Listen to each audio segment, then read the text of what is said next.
The sound of laughter echoed down the hallway before I even reached the front door.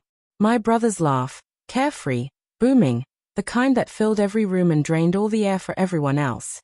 I froze with my hand on the doorknob, my keys still dangling from my fingers.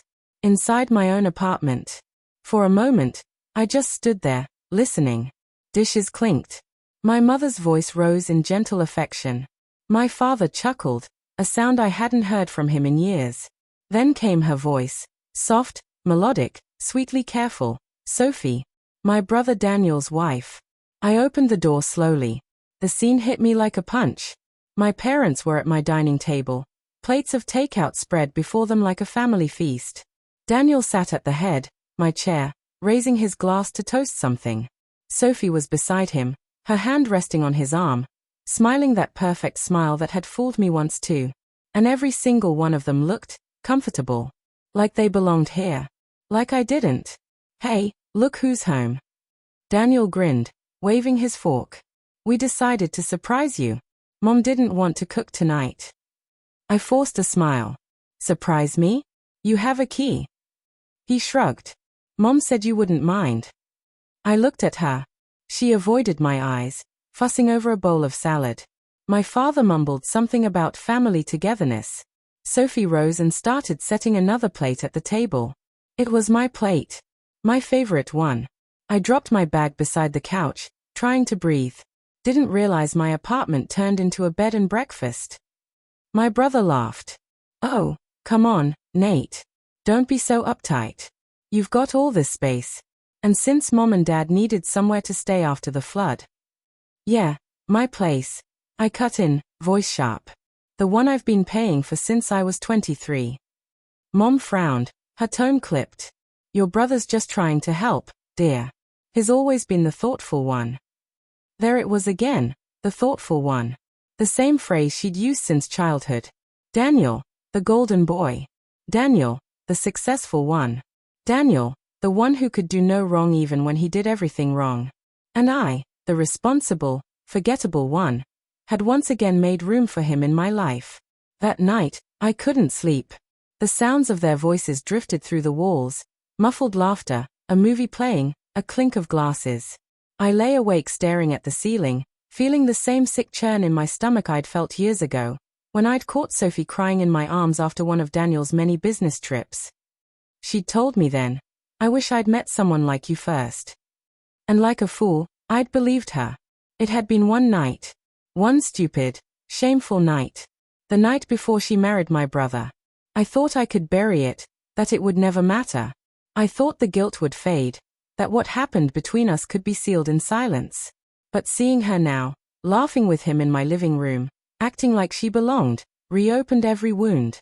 Over the next week, things only got worse. Daniel moved his things into my old study, claiming he needed space to work. Sophie took over the kitchen, rearranging shelves, labeling jars, humming as she cleaned. My parents acted like this was their home. I was reduced to a guest in my own apartment, paying the bills while Daniel basked in their praise. Every time I tried to speak up, Mom cut me off. Don't be dramatic, Nathan. Family helps family. But that wasn't what this felt like. It felt like they were replacing me. It wasn't just the space they took. It was the small things. My mother complimenting Sophie's cooking. You're such a blessing to this family. My father laughing at Daniel's stories. The way Sophie would look at me when no one else was watching. That same haunted flicker in her eyes. Remorse. Or maybe warning. Then one night, as I was coming home from work, I saw them. Through the half-closed curtains, Daniel and Sophie stood in the kitchen. His hands were on her shoulders, but not like a husband's, not gentle, not loving. He was gripping her, his face red with anger. You think I don't notice the way you look at him? He hissed. Her voice trembled. Daniel, please. Don't lie to me, Sophie. I froze in the doorway, heart pounding. When he turned and stormed away, I slipped inside, pretending I hadn't seen a thing. Sophie's eyes met mine for the briefest moment, red, glassy, desperate. Nate, she whispered, voice breaking. Can we talk? I nodded. We sat in the dim light of the kitchen after everyone had gone to bed. She spoke quietly, her words trembling. He knows something's off. He's been different, suspicious, angry. Does he know about us? She shook her head. I don't think so. But I can't keep living like this. Her fingers brushed mine. That familiar electricity, the one I'd spent years trying to forget, sparked again. I wanted to pull away. I should have, but I didn't. I never stopped thinking about you, she whispered. You were the mistake I wanted to make again. And I hated her for it. Hated her for saying what I'd been trying not to feel since the moment she walked through my door. We kissed. A soft, broken, guilty kiss that tasted of everything we'd lost. Then a sound shattered the silence, a sharp click. I turned. Daniel stood in the doorway, his phone in hand. Recording. Smile, little brother, he said, voice trembling with fury. You always wanted to be me? Congratulations, now you can take my place in the family too. Daniel, wait. I started, but he shoved me hard against the counter. Shut up. His voice cracked, raw with betrayal. You think I didn't know? You think I didn't see the way she looked at you? I let you live off my success. I let you keep your pathetic job. And this is how you repay me. I wanted to say I'd been paying rent for his parents, that I'd carried this family while he played hero. But none of that mattered. Not anymore. Because in that moment, all he saw was her, and me. My parents came running in. Sophie was crying. Daniel showed them the video before I could say a word. My mother's face went white. My father just shook his head, silent. Sophie tried to explain, but Daniel's voice cut through her sobs. You can have him, Sophie. You deserve each other.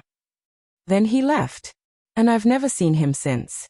Weeks later, the apartment is quiet again. My parents moved out, ashamed. Sophie left for her sister's place. Sometimes I still hear echoes, laughter, plates clinking, my brother's voice filling the air. I keep wondering where it all went wrong. Was it the night I crossed the line? Or every moment I stayed silent when I should have spoken up? The betrayal didn't start with that kiss. It began long before, the day I started resenting him for being loved more than me. And maybe that's the cruelest truth of all. In trying to take back what I thought I deserved, I destroyed the only family I had left.